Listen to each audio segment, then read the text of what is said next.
Hello my dear students, welcome back to the channel. आज हम करने वाले हैं चैप्टर नंबर 2 नए जोश और जुनून के साथ। चैप्टर नंबर 2 की हम करेंगे एक्सरसाइज 2.1। रियल नंबर्स हमने कंप्लीट कर दिया 2 वीडियोस में। जिसने नहीं देखा वो पहले रियल नंबर्स देख ले, फिर वो पॉलिनोमियल्स में आए। चलिए शुरू करते हैं चैप्टर नंबर 2 एक्सरसाइज 2.1 पॉलिनोमियल्स। जैसे कि स्क्रीन पर देख पा रहे हो आप, स्क्रीन पे आपको बहुत सारे ग्राफ्स दिख रहे हैं। अब ये ग्राफ्स किस चीज़ के हैं, डायरेक्टली तो आपको मैं इसके सॉल्यूशंस करवा दूंगा, इसको सॉल्व करवा दूंगा, कोई फ़ायदा है नहीं। तो हमें थोड़ा सा पॉलिनोमियल्स का बेसिक पहले देखना पड़ेगा, इंट्रोडक्शन पहले देखना पड़ेगा, उसके बाद ही हम इन ग्राफ्स पर आएंगे। चलिए शुरू करते हैं बेसिक पॉलिनोमियल्स। ठीक है, क्लास 10th में जो पॉलिनोमियल्स है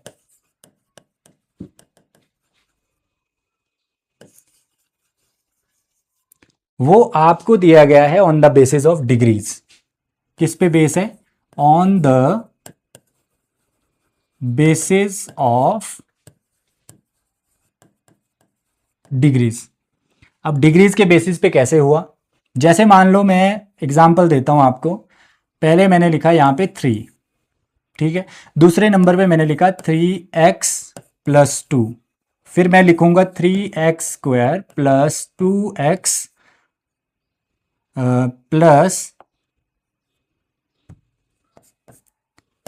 5। फिर मैं लिखूंगा 3x³ + 2x² + 5x + 6। फिर मैं लिखूंगा 3x⁴ + 2x³ + 5x² + 6x + 7। ये अलग अलग पॉलिनोमियल्स मैंने आपके सामने लिख लिए सो दैट आप डिफ्रेंशिएट कर पाए। तो जो पहले वाला है इसका नाम क्या होता है? फर्स्ट वाला जो है आपके पास, इसका नाम होता है कांस्टेंट पॉलिनोमियल। इसको क्या बोलते हैं? Constant polynomial. फिर जो दूसरे नंबर पे है इसको बोलते हैं लीनियर पॉलिनोमियल। तीसरे नंबर पे है quadratic polynomial. And this polynomial is very important for you. Maximum जो क्वेश्चंस हो गए वो क्वाड्रेटिक पॉलिनोमियल्स के ही हो गए। फिर नेक्स्ट है क्यूबिक पॉलिनोमियल। फिर है बाय क्वाड्रेटिक। ठीक है, मैक्सिमम आपको 4 तक बाय क्वाड्रेटिक तक होगा। तो ये तो नॉलेज हो गया आपको कि पॉलिनोमियल्स कौन कौन से आपको हो सकते हैं और कौन सा सबसे ज़्यादा पूछा जाता है वो क्वाड्रेटिक पॉलिनोमियल है। तो हम ज़्यादातर जो कॉन्सेंट्रेट करेंगे वो करेंगे क्वाड्रेटिक पे। बट मैंने जो यहाँ पे लिखा on the basis of degrees, degrees क्या है देखो, यहाँ पर x की पावर कुछ नहीं है तो 0 लिख लेते हैं। तो यहाँ पे डिग्री कितनी है? 0। कौन सा पॉलिनोमियल है? कांस्टेंट। तो कांस्टेंट की डिग्री कितनी होती है? 0। याद रखना, क्वेश्चन में पूछा जा सकता है degree of constant polynomial is 0। फिर आ गया लीनियर पॉलिनोमियल। कितनी होती है डिग्री? यहाँ पे कुछ नहीं है तो 1 है। यहाँ पर मैक्सिमम डिग्री कितनी है? 2। तो इसकी डिग्री होगी 2, इसकी हो जाएगी 3, इसकी हो जाएगी 4। ठीक है, ये इसको बोलते हैं डिग्रीज। ठीक है, ये हो गई आपकी डिग्रीज ऑफ पॉलिनोमियल। अब हम देखते हैं जो हमें इंपॉर्टेंट वाला करना है वो है क्वाड्रेटिक पॉलिनोमियल। तो इसको मैं यहां से इरेज कर देता हूं। फिर हम बढ़ते हैं क्वाड्रेटिक पॉलिनोमियल की और जिसके क्वेश्चंस आपको बहुत ज्यादा पूछे जाएंगे। Quadratic polynomial.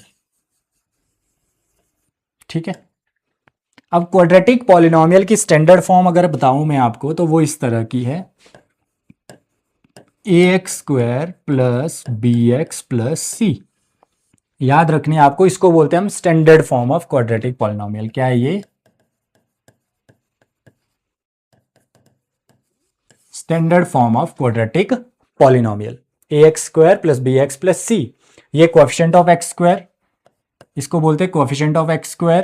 ये हो गया कोएफिशिएंट ऑफ x और ये हो गया कांस्टेंट टर्म। ठीक है, इसको बोलते हैं हम, जैसे कोई भी क्वेश्चन होगा, मान लो आपके पास आया 5x² + 10x + 10। ठीक है, इस तरह का एक क्वेश्चन आया तो वहां से आप a कितना लिखोगे? 5, b कितना लिखोगे? 10, c कितना होगा यहां से? 10। Is it clear? अगर यही क्वेश्चन आपको इस तरह का होता 5x² - 10x - 10, तो आपका a होता, a क्या होता यहां पे आपका 5, b क्या होता यहां पे -10। विद आपने विद साइन लेना है। c कितना होता? -10। तो ये तो आपने सीख लिया कि किस तरह से आप बता सकते हो कि a b c क्या होगा। ये भी क्लियर हो गया। स्टैंडर्ड क्वाड्रेटिक पॉलिनोमियल ये है, a b c हम किस तरह से निकाल सकते हैं। क्लियर हो गया ये। अब क्वाड्रेटिक पॉलिनोमियल में और क्या करना है, देखो इसकी पावर कितनी है, इसकी पावर है 2। पावर कितनी है इसकी, 2। तो जितनी पावर होती है, पावर मतलब डिग्री कितनी है, 2, तो आंसर्स भी इसके कितने हो गए, 2। याद रखना, जिसकी पावर जितनी उतने उसके आंसर। अगर पावर 3 होती, क्यूबिक पॉलिनोमियल होता, तो आंसर भी कितने होते, 3। अगर बाय क्वाड्रेटिक होता तो आंसर होते 4। Is it clear? जितनी पावर मैक्सिमम वाली जो डिग्री होगी उतनी ही आपकी क्या होगी, उसके आंसर्स होंगे। ये भी आपको क्लियर हो गया। अब जो ग्राफ्स आपको पूछे जाते हैं क्लास 10th में, जो एग्जाम होगा बोर्ड का या फिर स्कूल्स में मिड टर्म हो गए, उसमें जो आपको ग्राफ पूछा जाएगा, मैक्सिमम टाइम आपको जो कंसंट्रेशन होगा एग्जामिनर का वो इस वाले पे होगा, क्वाड्रेटिक पॉलिनोमियल पे, कि क्वाड्रेटिक पॉलिनोमियल बच्चे को पता है या फिर नहीं है। तो क्वाड्रेटिक पॉलिनोमियल का हम समझेंगे ग्राफ इसका किस तरह से बनता है, ठीक है। अब हम ग्राफ देखते हैं इसका। जो ग्राफ्स बन सकते हैं क्वाड्रेटिक पॉलिनोमियल किस तरह का होता है, ax² plus bx plus c, ये क्वाड्रेटिक पॉलिनोमियल की स्टैंडर्ड फॉर्म है। इसके ग्राफ्स जो बन सकते हैं वो कैसे कैसे बन सकते हैं। पहला इसका ग्राफ बन सकता है इस तरह, ठीक है, ये x dash y dash y, ठीक है। अब बाकियों में मैं ये x एक्सिस y एक्सिस नहीं लिखूंगा, सो दैट हमारा टाइम बचे, वो खुद लिख लेना। फिर अगला इसका ग्राफ बन सकता है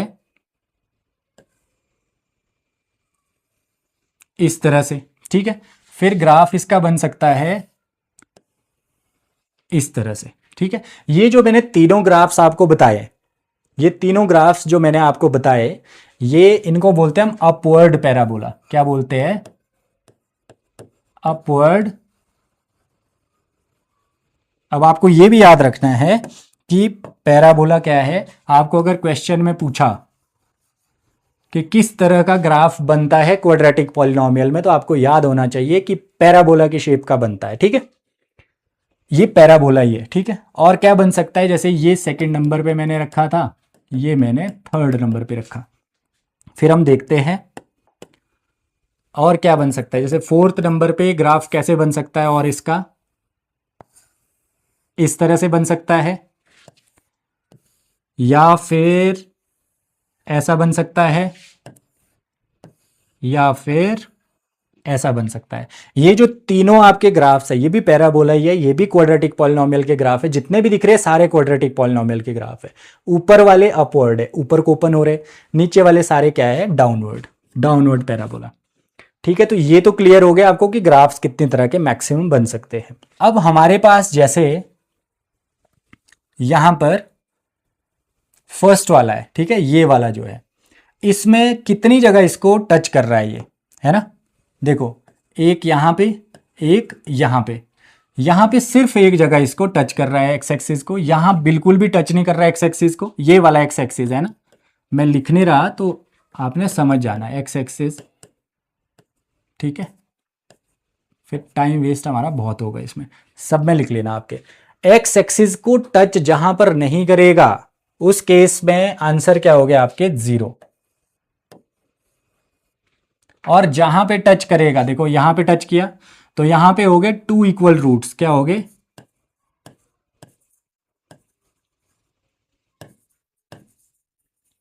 मतलब आंसर्स तो 2 हो गए, क्योंकि ये क्वाड्रेटिक पॉलिनोमियल का ग्राफ है तो एक ही जगह टच कर रहा है, इसका मतलब आंसर्स तो 2 ही हो गए। जैसे 2 आया आंसर तो दूसरा भी 2 ही होगा, मतलब 2 2, 2 आंसर्स हो गए पर दोनों सेम हो गए, 2 इक्वल रूट्स। यहां पे देखो अलग अलग जगह कर रहा है तो इसको बोलेंगे हम 2 डिस्टिंक्ट रूट्स या फिर जीरोज, मतलब 2 आंसर्स हो गए। जैसे यहां पे इधर को देखे तो -1 होगा, मान लो यहां पे 1 होगा, तो 2 आंसर्स हो गए, एक होगा 1 पॉजिटिव, एक होगा -1 नेगेटिव। तो 2 आंसर दोनों अलग अलग, 2 आंसर दोनों सेम। यहां पे no answer, 0, because X axis को बिल्कुल भी टच नहीं कर रहा है। यहां पे भी देखो यहां पे कितना है, एक यहां एक यहां, तो यहां भी क्या होगा, 2 आंसर्स हो गए अलग अलग, है ना। इसमें भी क्या होगा, 2 डिस्टिंक्ट डिस्टिंक्ट का मतलब होता है डिफरेंट, आंसर्स दो हो गए, दोनों अलग अलग हो गए। यहां पे एक ही जगह कर रहे हैं तो दो आंसर्स हो गए पर दोनों सेम हो गए।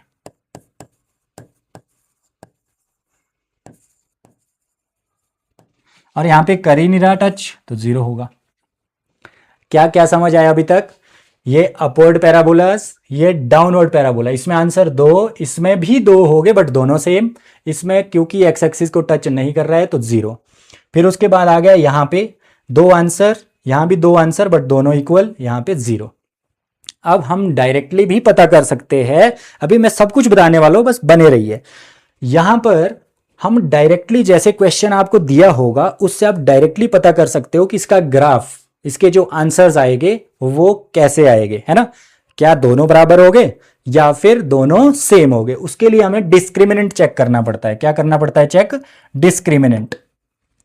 क्या चेक करना पड़ता है? डिस्क्रिमिनेंट। उसको बोलते हैं कैपिटल डी। वो निकलता है b² माइनस 4ac।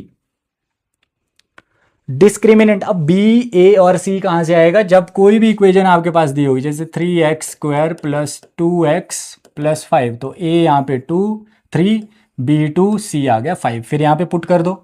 अगर b² माइनस 4ac, अगर b² माइनस 4ac मतलब डिस्क्रिमिनेंट आपका आता है 0 से बड़ा, तो दो आंसर्स हो गए। यहां भी दो है तो यहां भी कोई b² minus 4ac greater than 0। जहां भी b² minus 4ac greater than 0 आएगा वहां पे क्या होगा? उसके दो आंसर्स हो गए। क्लियर है? अब यहां पर b² minus 4ac equal to 0 आएगा, इसलिए क्या होगा? तो आप डायरेक्ट जैसे क्वेश्चन दिया जल्दी से ये निकाल दो, अगर इक्वल टू 0 आया तो उसका एक ही आंसर, मतलब दो आंसर हो गए, दोनों सेम हो गए। यहां भी वही b² minus 4ac equal to 0 आया होगा, तभी तो इसके दो आंसर्स है, दोनों सेम है।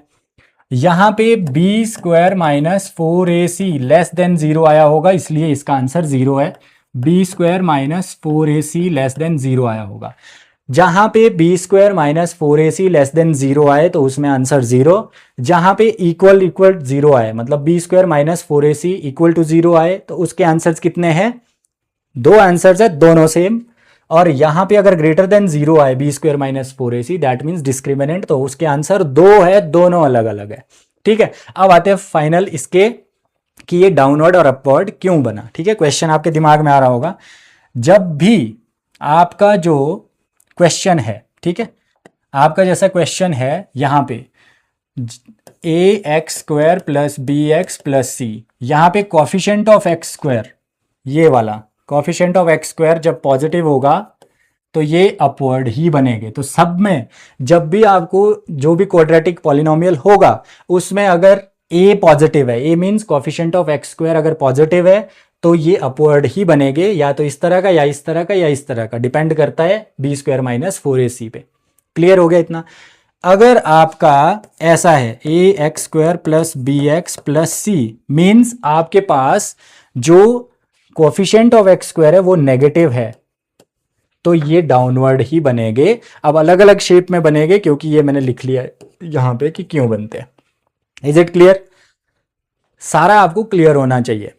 अब इसके बाद एक क्वेश्चन और बचता है जो कि आपको एग्जाम में पूछा जा सकता है, वो है कि वर्टेक्स निकालिए। तो वर्टेक्स होता क्या है? वर्टेक्स होता है ये वाला पॉइंट, ये वाला पॉइंट, ये वाला पॉइंट, यहां पे ये वाला पॉइंट, ये वाला। ठीक है, इसको क्या बोलते हैं हम? वर्टेक्स। तो वर्टेक्स भी आपको पूछा जा सकता है निकालने के लिए। ठीक है, क्वेश्चन आपको दिया होगा, बोला होगा वर्टेक्स निकालो। वर्टेक्स कैसे निकलेगा?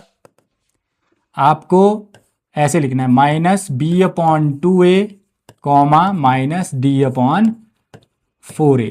अब a क्या होगा? a तो आपको पता ही है ये वाला होता है, b ये वाला, c ये वाला, बस पुट कर दो यहाँ पे, b यहाँ पे पुट कर दो, a यहाँ पे, एक कोऑर्डिनेट निकल जाएगा। फिर d कैसे निकलता है? b² माइनस 4ac, अभी बताया था डिस्क्रिमिनेंट, यहाँ पे पुट कर दो निकालने के बाद, फिर डिवाइड बाय 4 इंटू ए। जो कोऑर्डिनेट्स आएंगे वहां से अगर ऐसा ग्राफ बन रहा होगा तो इस पॉइंट से वर्टेक्स से ये क्या करेगा? टर्न करेगा।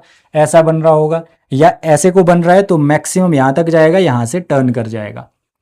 तो वर्टेक्स भी आपको बता दिया, जितना भी ग्राफ से रिलेटेड था मैंने आपको सारी नॉलेज दे दी।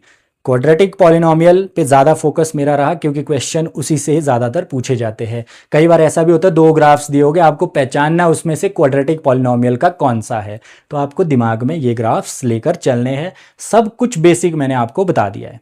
क्लियर है? अब देखते हैं हम एक्सरसाइज, है ना। अब हमारे पास एक्सरसाइज है, एक्सरसाइज 2.1। यहां देखो, the graphs of y equals to P X, ठीक है, are given in the figure below for some polynomials P X, find the number of zeros of P X in each case.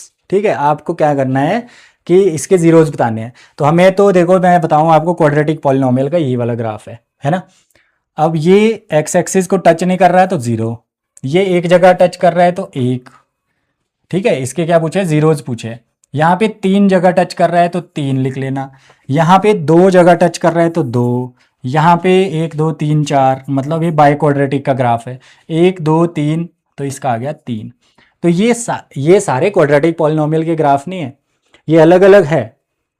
इसमें से quadratic का ये वाला है, ठीक है, बाकी अलग अलग है। पैराबोला की शेप कहाँ है? ये वाली है। तो आपने याद रखना है, जहाँ जहाँ जैसे ये एक जगह टच कर रहा है तो इसको हमने बोल दिया कि 1 0 होगा। यहाँ बिल्कुल टच नहीं कर रहा तो कुछ भी नहीं होगा। फिर ये वाला होगा। हमें ये नहीं पूछा कौन सा किसका ग्राफ है, हमें देखना है जितनी बार एक्स एक्सिस को कट कर रहा है उतने उसके आंसर्स हो गए। क्लियर है?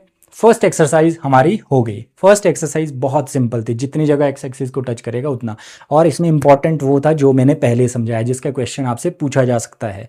ठीक है, एक चीज़ और मुझे याद आई कि आपकी डाउट कहाँ हो सकता है। जैसे ये था सामने, है ना, कई बच्चों के दिमाग में ये चीज़ आ सकती है कि सर इसका ग्राफ बनता कैसे है, हम पॉइंट्स कैसे निकालें। तो इसके पॉइंट्स निकालने के लिए कुछ नहीं होता। जैसे आपको ये दिया है a² प्लस bx+c, कोई भी एक पॉलिनोमियल दिया होगा क्वाड्रेटिक, तो उसको आपको अज्यूम करना है y इक्वल्स टू दिस। फिर क्या करना है, ऐसे एक बनाया, यहाँ लिख लिया y, नीचे लिख लिया पॉलिनोमियल ax² प्लस bx+c। अब क्या करना है, y की वैल्यू पुट करते जाओ, है ना, सॉरी x की वैल्यू पुट करते जाओ। यहाँ पे x की वैल्यू मान लो 0 रखती है ना, और y की वैल्यू निकलती जाएगी। तो x की वैल्यू पुट करते जाओ, y की वैल्यू आपकी निकलती जाएगी। तो दोनों वैल्यूज निकल जाएगी, फिर उसको प्लॉट कर दो, उससे आपका ग्राफ बन जाता है। एक इसका और क्वेश्चन आपको पूछा जा सकता है, मुझे उसके लिए इसको इरेज करना पड़ेगा। ठीक है, तो इसका स्क्रीनशॉट अपने पास ले लो जल्दी से। एक क्वेश्चन ऐसे आ सकता है कि आपको एक क्वाड्रेटिक पॉलिनोमियल दिया है x² प्लस bx+c। अब यहाँ पर 2 ग्राफ्स आपको मान लो दिए हैं, देखो एक 4 ग्राफ्स दिए हैं, आपके पास ऑप्शन है फर्स्ट। अब इसको भी चेंज कर देते हैं, इसकी जगह हम लिख लेते हैं कुछ 10x² प्लस 10x प्लस 5। ठीक है, अब हम क्या करेंगे, यहाँ पर हमने क्या किया कि 4 ऑप्शन हम बनाते हैं इसके, है ना। एक बना दिया हमने ये वाला, दूसरा ऑप्शन मान लो पेपर में आया है ये वाला, तीसरा ऑप्शन पेपर में आया है मान लो ये वाला, चौथा ऑप्शन पेपर में आया है ये वाला। तो जल्दी से बताओ इसका आंसर क्या होगा। यहाँ पर कन्फ्यूजन बहुत ज़्यादा है, तो इसका आंसर हम बिल्कुल सिंपल वे में आपको समझाएंगे कि यहाँ पे देखो ये पॉजिटिव है, तो पॉजिटिव में अपवर्ड बनता है, या तो इसका आंसर ये होगा या ये दोनों तो होंगे नहीं, क्योंकि डाउनवर्ड तब बनता अगर ये माइनस में होता। तो सबसे पहले दोनों में से एक है। अब जो कोफिशिएंट ऑफ x² है वो बड़ा है, जितना बड़ा होगा उतना नैरोअर ग्राफ बनेगा, तो इसलिए इसका आंसर ये वाला होगा। ये वाइडर है, ठीक है, जितना छोटा उतना वाइडर, जितना ज़्यादा होगा उतना नैरोअर बन जाएगा। तो इस तरह का क्वेश्चन भी आपसे पूछा जा सकता है ग्राफ्स के अंदर। इसी के साथ हमारा जो एक्सरसाइज 2.1 है वो कंप्लीट हुआ। अब मिलते हैं एक्सरसाइज 2.2 के साथ। Till then take care, bye bye.